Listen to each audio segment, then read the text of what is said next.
মা টাটা। ব্লগের শুরুতেই টাটা বলে দিলে হবে? হ্যাঁ, সবাইকে স্বাগত জানাচ্ছি। সবাই খুব ভালো থাকুন, সুস্থ থাকুন, আনন্দে থাকুন। আপনি এখন কোথায় যাচ্ছেন? আমি একটা বিশেষ কাজে যাচ্ছি, আমার কন্যার কাজে যাচ্ছি। আচ্ছা, হ্যাঁ টাটা। টাটা। ইনি যাচ্ছেন ডিপিএসে, আজকে টুকুরে অ্যাডমিট কার্ড দেবে।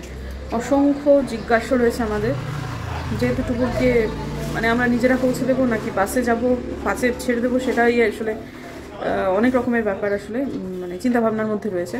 আমার নিজের এই ধরনের ইনভিজিলেশনের অভিজ্ঞতা আমি দেখেছি। রাস্তাগুলোতে প্রাইভেট ভেহিকেল নিয়ে গেলে না খুব জ্যাম হয়ে যায়, খুব সমস্যা হয়ে যায়। সেক্ষেত্রে স্কুলের বাস তো যেহেতু যাচ্ছেই, সেহেতু বাসের মধ্যেই বাচ্চাদের যে সময়টা পরীক্ষা তার হয়তো ঘন্টা দুয়েক আগে তো রওনা দিয়ে দিতে হয়, এটা ঘটনা।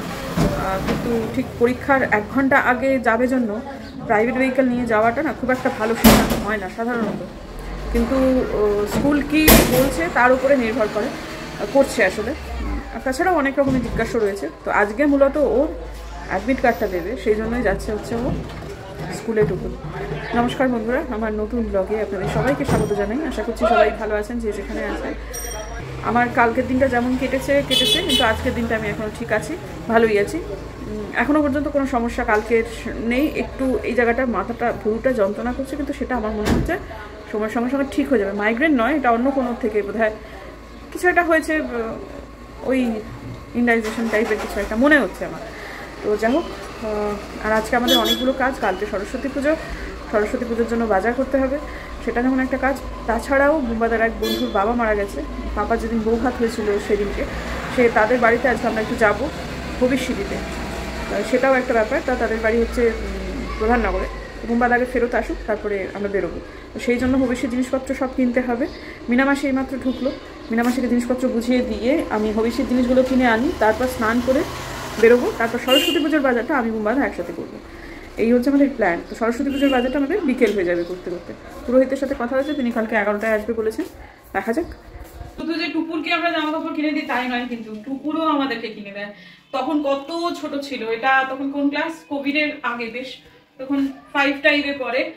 ওকে ও সে যেটা দিত আর কি, মানে টাকা দিত, তখন হাত খরচা বলতে ওর যেটা ছিল সেটা প্রায় নায়ের সামিলই ছিল। তো আমার মা দিল, পিসি দিল, মাসি দিল, দাদু দিল, ঠাকুমা দিল, সেই সবগুলো রেখে একটা জমিয়েছিল। গিয়ে তখন এফবিবি ছিল না বাবু, তখন এফবিবি ছিল, এফবিবি থেকে ও এটা আমাকে কিনে দিয়েছিল। সেই সময় কিন্তু ভালোই দাম ছিল। এটা খুব যত্ন করে রেখেছি, জীবনে এটা আমার বাতিল হবে না। এই জামা যদি ছিঁড়েও যায় তাও আমি এটাকে রেখে দেবো, পরা না গেলেও রেখে দেবো, কোনোদিনও পোছা বানাবো না, কোনোদিনও কিচ্ছু বানাবো না, কারণ এইটা আমার মেয়ে আমাকে গিফট করেছিল। আর আমি তো জানতাম যে ওর কাছে কত টাকা আছে। আমি খুব হেজিটেট করছিলাম যে মা এত দাম দিয়ে কিনে দিতে হবে না মা, ওই টাকাটা তোমার কাছে রাখো। ও বলো ও মা, আমার কাছে তখন অতটুকু বয়স, তখন বলেছিল যে ও মা আমার কাছে যেটা আছে সেটা আবার জমে যাবে, আমি এটা কিনে দিই। তা আমার এত ভালো লেগেছিল। ঠিক আছে মা, এটা সেই জামা, অনেকদিন বাদ করলাম, পরে ভালো লাগছে, সেই জন্যই ভালো আপনাদের সাথে শেয়ার করি। স্নান না করে বেরোবো ভেবেছিলাম, তারপরে আমার শ্বশুরমশাই বললো যে তোমরা তো ওদের বাড়ি যাচ্ছ স্নান করে, তা ভবিষ্যৎ জিনিসপত্র স্নান না করে কেনার কি আছে। তো দেখলাম ঠিকই বলেছেন, সেই জন্য চানটা করেই নিলাম। চান করা মানে একটা কাজ মিটে যাওয়া। যাই হোক, তো আমি যখন কথা বলছিলাম তখন মেয়ে বললো যে মা হাতটা খালি লাগছে, তাই জন্য টুক করে একটা কলা বাঁধানো করে নিলাম এবং এবারে যাওয়া যাক। আরও টুকিটাকি কয়েকটা জিনিসপত্র একবারে হাতিমোড় কেন্দ্রে কি কেনাকাটি হবে আমার, সেখান থেকে একটু করে কিনে আনি। আর আমি ভবিষ্যতের জন্য কাঁচা ফল টলগুলো দিচ্ছি না, কাঁচা কোনো কিছুই দেবো না, সবই ওই শুকনো শুকনো জিনিসই দেবো। কাঁচা জিনিস ওদের না প্রায় অসহ্য শেষের পথে। এইরকম সময় আমার নিজের দুবারের অভিজ্ঞতায় জানি যে বাড়িতে স্তূপ হয়ে থাকে ফল জিনিসপত্র। সামাজিক যেহেতু ওরা প্রচণ্ড পরিমাণে, সেহেতু এমন কিছু দিই যেটা অসহ্যের পরেও ব্যবহার করতে পারবে, মানে কেটে গেলেও করে। আর কাকিমা যেহেতু আছে, তিনি তো আশা করি একাদশী করবেন, তো সেটার জন্য জিনিসপত্র মানে ওইরকমভাবেই দেবো যে জিনিসগুলো পচবে না, নষ্ট হবে না, সেগুলো থেকে যাবে, সেরকম জিনিসই কিনবো। ফলে আমি আরামবাগে যাব। কাঁচা সবজি কাঁচা ফল দিলে নষ্ট হয়ে যাবে। আকাশটা নীল নয়, কোথাও ঠিক পুরোপুরি নীল আকাশ সেটা নয়, কিন্তু বৃষ্টি হওয়ার সম্ভাবনা আছে এবং বৃষ্টি হওয়াই উচিত। সেদিন শাওডাঙ্গে যেতে গিয়ে দেখছিলাম, ইনফ্যাক্ট বাড়িতেও তো দেখতে পাচ্ছি আশপাশের সামনে দিয়ে, কিন্তু শাওডাঙ্গের ওখানে গিয়ে বেশি করে বোধ হচ্ছিল। আবার এই গাছগুলো একবারে সাদা হয়ে রয়েছে। কতদিন শিলিগুড়িতে বৃষ্টি হয় না, অন্তত 2 পশলা ভারী বৃষ্টি লাগবে। গাছগুলোর খুব খারাপ অবস্থা। চট করে একটু ঘুরে আসি। বেরোনোটাই খারাপ হলো, এমন একজন টোটো ড্রাইভারের সাথে দেখা হলো যিনি সাপের মতো এঁকে বেঁকে টোটো চালাচ্ছিলেন। হয় না মোটর বাইক চালায় কিছু বখাটে ছেলেরা, সেই রকমই একজনের হাতে একটা টোটো পড়ে গেছে। যাই হোক, তারপর সেখান থেকে কোনো রকমে প্রাণ মানে মনে হচ্ছিল উল্টে পড়ে যাব। বলছি আস্তে চালা, যত বলি আস্তে চালা তত বেশি জোরে চালায়। করতে করতে কোনো রকমে এলাম আরামবাগে এবং মাথায় যা যা ছিল সেগুলো সমস্ত কিছু কেনাকাটা করে নিলাম। তারপর এলাম হাইজিন কেয়ারে, শাড়িগুলো যেগুলো দেওয়া ছিল ফলস পিকোর জন্য সেগুলো সমস্ত কিছু নিলাম। তারপর একটু ওষুধের দোকানে গেলাম, সেখান থেকে গেলাম হচ্ছে ক্লিপের দোকানে। আমার মেয়ে বলেছিল তো টিকটাক ক্লিপ কয়েকটা বাড়ন্ত। এইসব ছোটোখাটো খুচরো জিনিসপত্র যদি আগে কিনে তারপর হবিষে কিনতে যেতাম তাহলে ভালো হতো। প্রথমেই আরামবাগে যাওয়াটা ভুল সিদ্ধান্ত হয়েছে, কারণ জিনিসপত্র এত হয়ে গেছে, হাত এত ভারী যে সে সমস্তগুলো নিয়ে এই খুটুর খাটুর কেনাকাটি করাটা একটু অসুবিধাই হলো। তবে ওই হাতিমোড় থেকে একটা রিক্সা পেয়ে গেলাম এবং তার ফলে সেখানে চলে যাচ্ছি। এবং এখন তো উন্নয়নের জোয়ার পড়েছে, যেহেতু এখন সামনে ভোট। তার মধ্যে দেখলাম একজন বেশ ঘাড়ে কাঠ নিয়ে মুখে একখানা আঁচল চাপা দিয়ে যাচ্ছেন আমাদের এভারগ্রিন বিমলাদি। তার সাথে রাস্তায় চলতে চলতেই একটুখানি হাই হ্যালো করে তারপর রওনা দিলাম। এবং এখন আমাদের এই রাস্তা দিয়ে একদিকে হাঁটা মানে পুরো মাঝ রাস্তা দিয়ে হাঁটা, কারণ ওই যে আবার বললাম উন্নয়নের জোয়ার এসেছে, সামনে ভোট, তাই সমস্ত ট্রেনগুলো সরানো হচ্ছে। যা পরিকল্পনা হয়েছিল সব কিছুই ভেস্তে গেল। মানে যাবো আমরা সব জায়গাতেই, কিন্তু সময়টা আর কি একটু উল্টোপাল্টা হয়ে গেল। বাবা তো ফিরছে না বাবা দাঁড়ানো বাদে বলছে। 2 বছর হলো বাড়ির ঠিক পাশ দিয়ে যে রাস্তাটা গেল এর লাগোয়া একটা পুজো হচ্ছে, একটা পাড়া সরস্বতী পুজো। সেটাতে প্রচণ্ড জোরে এরা মাইক বাজাচ্ছে। তার মানে বোঝা যাচ্ছে যে কালকে আমার এডিটিংয়ের ক্ষেত্রে একটু অসুবিধে হলেও হতে পারে। ওই তককে থাকতে হবে, কখন এরা মাইক বন্ধ করবে তখন আমাকে একটু এডিট করে নিতে হবে। গানটা একটু বন্ধ হলো, তাই জন্য চট করে বলে নিই যে আমাদের টাইমিংটা পুরো গন্ডগোল হয়ে গেল। যা পরিকল্পনা ছিল বাড়িতে এসেও স্নান করে তারপরে ওই নবরন্দাদের বাড়িতে যাওয়া হবে, হবিষি দিয়ে আসা হবে। বাড়িতে এসে জামাকাপড় ছেড়ে আমি আর ও মিলে সরস্বতী পুজোর বাজার করব, কিন্তু সেটা হলো না। কারণ ওর দার্জিলিং মোড় থেকে এত জ্যাম ছিল, আমি দেখছিলাম গুগল ইয়েতে দেখাচ্ছে পুরো রাস্তা লাল হয়ে আছে অনেকটুকু জায়গা।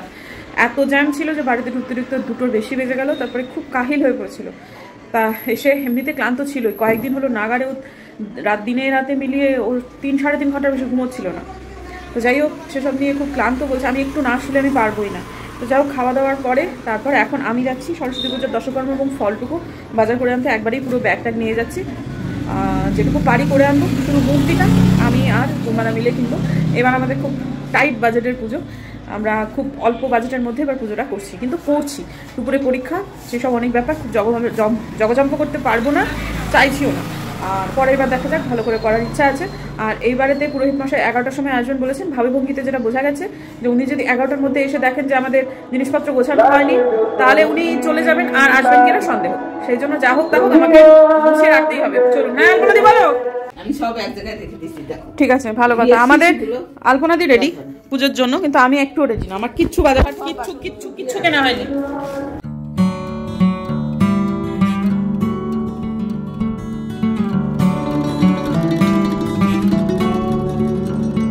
এবারে আমাদের পুরোহিত খুব একটা সরস্বতী পুজোর আমাকে ফর্দ দেয়নি, বলেছেন সরস্বতী পুজো তেমন ফর্দ হয় না, দশকর্ম দোকানে যাবেন, আলাদা করে ওরা দশকর্ম নিয়ে বসেই থাকবে যা যা আপনার সরস্বতী পুজোয় লাগবে।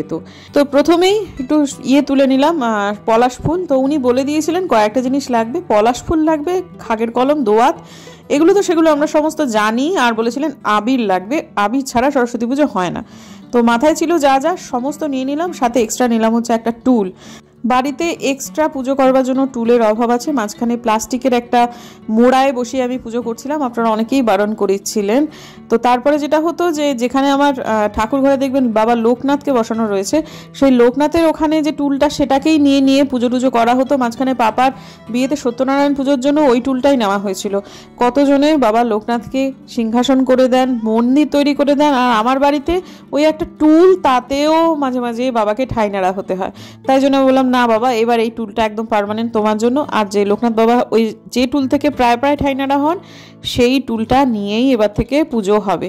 ওখান থেকে বাবাকে বারবার তুলে দেওয়া হয়েছে, তো ওই টুলে আর বাবাকে বসতে হবে না, নতুন একটা টুল নিয়ে আসা হলো।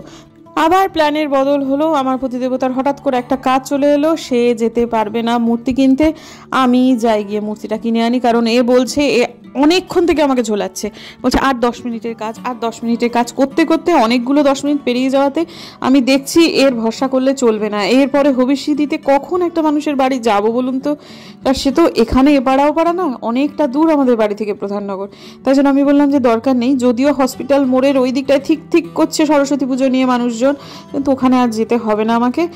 এই সময়টায় আমার মনটা একটু খারাপই হয়ে গেল যে এত বেশি কাজে লোকটা ব্যস্ত, যে বুঝেছি যে চাপ আছে, কিন্তু কখনো কখনো আমারও তো একটু চাপ হয়। এই নিয়ে দিনের মধ্যে আমি যে কতবার করে বেরোচ্ছি তার নেই ঠিক, বোধহয় 3 নম্বর বেরোনো, এরপরে আবারও বেরোতে হবে। হ্যাঁ, সে চাপে আছে, এটা ঘটনা, তবে আমার চাপটা মানুষে বুঝতে চায় না, এটা বড় খারাপ লাগে। তো যাই হোক, হাতিমোড় থেকেই ঠাকুরটা নিয়ে আসি। ওই বড়টা 430 বলো। কেন রে বাবা অত দাম বলছিস? বেশ সুন্দর দেখতে ছিল। এইটা কত দাম? এটা হলো 450। ও বাবা, কত দাম কত দাম কত দাম কত দাম। দাঁড়া দাদা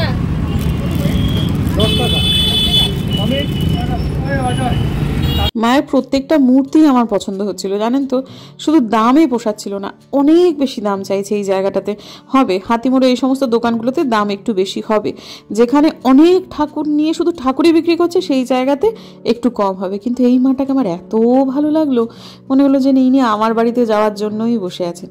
তাই জন্য এইটাই ফাইনাল করলাম। খুব একটা বড় নয়, তবে একেবারে ছোটও কিন্তু নয়। তারপরে কাঁকালে করে নিয়ে যাচ্ছি এখন বাড়িতে। এখানে আজকে যেমন সরস্বতী পুজোর ভিড় তেমন বিয়ের ভিড়। সরস্বতী পুজোর জন্য মাইক যত বাজছে, বিয়ের জন্য মাইক তত ধিক বাজছে। তো এই যে কাঁকালে করে মাকে আমার বাড়ি নিয়ে আসছি। ভালোই লাগছে, তবে হাঁটাটাই এই মুহূর্তে শ্রেয় মনে হলো। কারণ প্রথম কথা হচ্ছে রিক্সা খুব একটা পাচ্ছিলাম না, আর এই মূর্তি নিয়ে রিক্সায় ওঠা নামা এ বড় কঠিন ব্যাপার। আর তাছাড়া কি জানেন তো, রিক্সাওয়ালাদের হাতে দিয়ে আমাকে নামতে হবে এবং উঠতে হবে। ওইটা কেন জানি না করতে ইচ্ছা করছিল না। থাক, আমার মাকে আমিই কাঁকালে করে নিয়ে যাই, কোনো অসুবিধে নেই। এইখান থেকে তো এইটুকু, কিন্তু ওই যে রাস্তায় হাঁটতে গেলে, এখন প্রায় মাঝ রাস্তা ধরে হাঁটা, সেটা যথেষ্ট পরিমাণে রিস্ক। কারণ মোটর বাইকগুলো, ওরে বাপরে বাপ, আর শুধু মোটর বাইক নয়, রাস্তাটা এখন একটুখানি ছোট হয়ে এসেছে, যেহেতু এটা ওটা পড়ে রয়েছে, সেহেতু হাঁটার পরিসরটা অত্যন্ত অল্প হয়ে যায়। ছোট গাড়ি হলেও কিন্তু বেশ চাপ হচ্ছে। তবে যাই হোক, বাড়িতে এসে একটু কাহিল লাগছিল, এবং তখন আমার হাজব্যান্ডের কাজ মেটেনি। তারপর যখন আমার একটু রাগ হয়ে গেল, তখন সে তাড়াতাড়ি করে বেরোচ্ছে, এবং আমার যথেষ্ট পরিমাণে মেজাজকে একটু ঠান্ডা করবার চেষ্টা তার দেখা যাচ্ছে। সব জায়গায় আমার আর গুঁতাতে ভালো লাগে না এই লোকটাকে, গুঁতিয়ে গুঁতিয়ে সব কিছু করা। যদিও এই নবরন্দার বাবা মারা গেছে, সে স্বতঃস্ফূর্তভাবেই হয়তো যাচ্ছে, কিন্তু কাজের ওপর কাজ, কাজের ওপর কাজ, একটু তো ভারসাম্য রাখতে হবে। সেই একটা মানুষের বাড়িতে গিয়ে আমরা পৌঁছলাম প্রায় 8:45। রাস্তায় প্রচণ্ড পরিমাণে খ্যাচখ্যাচ করছিলাম, মুখ দেখে বোঝা যাচ্ছিল না, যেহেতু ব্লগ করছি, ক্যামেরাটা নিজেই তো তাক করে রয়েছি। যদি আমাকে না জানি কেউ আমার দিকে তাক করে থাকতো, তাহলে দেখতেন আমার মুখের এক্সপ্রেশন। আর আমি যেগুলো বলছি সে হেসেই উড়িয়ে দিচ্ছে, কারণ তো বুঝতেই পারছে এখন আমাকে রাগানো মানে বিপদ আছে আর কি। তো যাই হোক, অনেকটা দূর, আগেও বলেছি। আর এই জায়গাটা হচ্ছে হসপিটাল মোড়। তাকে আমি বললাম যে কোর্ট মোড় নিয়ে চলো, এই জায়গাটা প্রচণ্ড জ্যাম হবে। না না, জ্যাম হবে না। এই দেখুন দেখি কতক্ষণ দাঁড়িয়ে রইলাম। তবে একটা জিনিস, মা সরস্বতীর অনেকগুলো মুখ দেখা গেল, খুব ভালো লাগছিল দেখতে। মনে হচ্ছিল এই লোকটা যদি একটু কাজে ব্যালেন্স করতো, তাহলে এইখান থেকেই আমরা মূর্তিগুলো কিনতে পারতাম। কত মূর্তি কত মূর্তি, এইরকম না হলে কি সরস্বতী পুজো বলুন দেখি। আর এই যে মানুষ কোথায় যে যাবে তার নেই ঠিক, মানে রাস্তা পরিসর ছোট, গাড়ি এদিকে গাড়ি ওদিকে গাড়ি, একবারে ফুটপাত জুড়ে ঠাকুর, মানুষ হাঁটবেটা কোথায়? কাজেই খুব একটা গুরুত্ব দিচ্ছে না যে ছোট গাড়ি আছে বড় গাড়ি আছে, তোমরা তোমাদের মতো যাও, আমরা আমাদের মতো রাস্তা দিয়ে হাঁটবো, এরকম একটা ব্যাপার আর কি। মানে গাড়ি চালানো এখানে খুব চাপ। তো যাই হোক, বেরিয়ে গেলাম ওই জায়গাটা, অনেকক্ষণ সময় লাগলো। তারপরে সে হঠাৎ করে বলছে, তোমার কথা না শোনাটা আজকের দিনে আমার ভুলই হচ্ছে দেখছি। মাঝে মাঝে তুমি সবসময় ঠিক কথা বলো না, কিন্তু কখনো কখনো বলো। এটা তো শুনে না আমার আরও মাথা গরম হয়ে গেল, জানেন। মাঝে মাঝে এরকম আমাকে আরও বেশি করে রাগিয়ে দেয়। তো যাই হোক, এখন এই যে মহানন্দা সেতুটা পেরিয়ে গেলাম, পেরিয়ে গিয়ে তারপরে প্রধাননগরে ওদের বাড়ির দিকটায় ঢুকবো। নিবেদিতা নার্সিংহোম যেখানটা আছে ওই দিক দিয়ে, ওর সামনে দিয়েই ওদের বাড়িতে ঢুকবো। কিন্তু হোটেল ওই যে হেরিটেজ একটা আছে তার পাশ দিয়েও যাওয়া যেত, কিন্তু ওই রাস্তাটা আমাদের অতটাও সড়গড় নয়। তবে বন্ধুরা, মানে যে বাড়িতে মৃত বাড়ি, সেই বাড়িতে কখনোই ভ্লগ করাটা উচিত নয়, শোকের বাড়ি তো, সেই জন্য। তো যাই হোক, এখন ওই একটা স্কুল আছে, মার্গারেট স্কুল, সেটার সামনে গাড়িটাকে দাঁড় করিয়ে রেখে ওই অঞ্চলেই ওদের বাড়ি। আমরা ওদের বাড়িতে ঢুকে প্রায় ঘন্টাখানেক ছিলাম। তারপরে ওই সময়টা ভিডিও করিনি, এখন হচ্ছে বেরিয়ে গিয়েছি ওদের বাড়ি থেকে। তারপর ওখানে না দেখলাম হচ্ছে লিট্টি চোখা বিক্রি করছিল। আমার অনেক দিন থেকে না খুব লিট্টি খাওয়ার শখ, অনেক ভিডিও দেখেছি কিন্তু আমি কোনো দিন লিট্টি খাইনি। আর আমাদের এই বাঘাযতীন পার্ক অঞ্চলটাতে কখনো লিট্টি আমি বিক্রি হতে দেখিনি। বুম্বাদা আসানসোলে প্রচুর লিট্টি খেয়েছে, বুম্বাদা লিট্টি খেতে ভালোই বাসে, কিন্তু আমাদের বাড়ির এই এরিয়াতে খুব একটা লিট্টি পাওয়া যায় না। তো এখানে দেখে হঠাৎ করে আমার খুব খেতে ইচ্ছা হলো। বুম্বাদাও নিল, আমিও নিলাম, কিন্তু আমি একটাই খেতে পারলাম। আমার যে খুব একটা ভালো লেগেছে লিট্টি খেতে তা নয়, তবে বুম্বাদার খুব ভালো লেগেছে। নিজের দুটো খেয়েছে, আমার দুটোও খেয়েছে।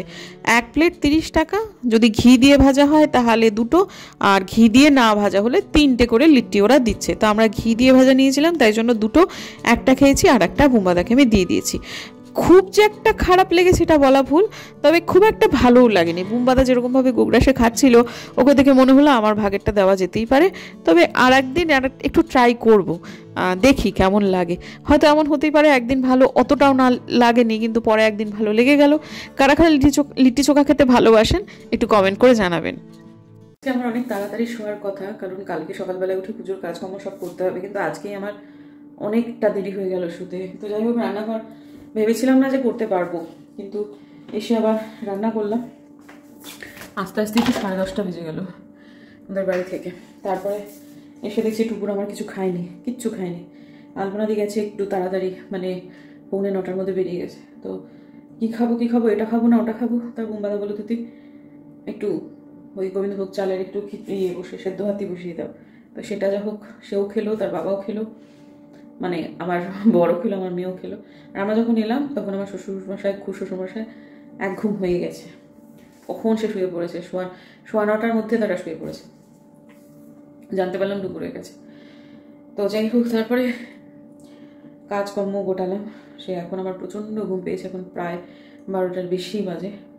খাওয়া দাওয়া মিটতেই 11:30 বেজে গেছিলো। তো কালকে কী করে উঠবো জানি না, ভিডিও এডিট কোনোভাবে সম্ভবই না। তো এখন কালকে আবার একটু কারেন্ট যেতে পারে, সে সম্ভাবনা আছে শুনলাম, সেজন্য একটু অ্যাকোয়াগার্ডে জলটা ভরে রাখি। এটা যতক্ষণ না পর্যন্ত বন্ধ হচ্ছে ততক্ষণ শুতেও পারবো না, এত বিরক্ত লাগছে, মনে হচ্ছে এখনই বন্ধ করে দিই, সকালবেলা উঠে চালাবো। যদি কারেন্ট যায় তো যাবে, ভালো লাগে না, বন্ধই করে দিই। ঘুম পেয়ে গেছে প্রচণ্ড, বন্ধ করে দিই। ঠিক আছে বন্ধুরা, দেখা হচ্ছে কালকে একটা নতুন ব্লগে। সবাই খুব ভালো করে সরস্বতী পুজো কাটান, সবাইকে সরস্বতী পুজোর অনেক শুভেচ্ছা, আর ইংরেজি প্রেম দিবসের অনেক শুভেচ্ছা। কাকতালীয়ভাবে ইংরেজি প্রেম দিবস এবং বাংলা প্রেম দিবস একবারেই পড়ে গেছে, সেটা খুব বিরলতম একটা ঘটনা ঘটে।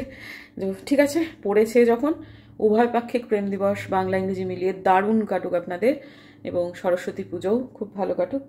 সবাই সরস্বতীকে জয় করুন, এবং তারপরে সরস্বতী থাকলে তো লক্ষ্মী আপনিই আসবে। আর সরস্বতীকে ডিঙিয়ে যে সমস্ত লক্ষ্মীগুলো আসে, সে সমস্ত লক্ষ্মী খুব একটা স্থায়ী হয় না। সরস্বতী ভাণ্ডার ফুটো করে লক্ষ্মীর ভাণ্ডার ভরা যায় না, সেটা ফুটো কলসি, যতই জল ঢালুন কিছুতেই ভরবে না। তাকে কি জ্ঞান দেবো? প্রত্যেক দিনই আমি বলি যে কিছু না কিছু নতুন করে শেখা উচিত। আর সরস্বতী পুজো বানাতে কেবল ওই বইপত্র পড়া নয়, কিছু না কিছু শেখা।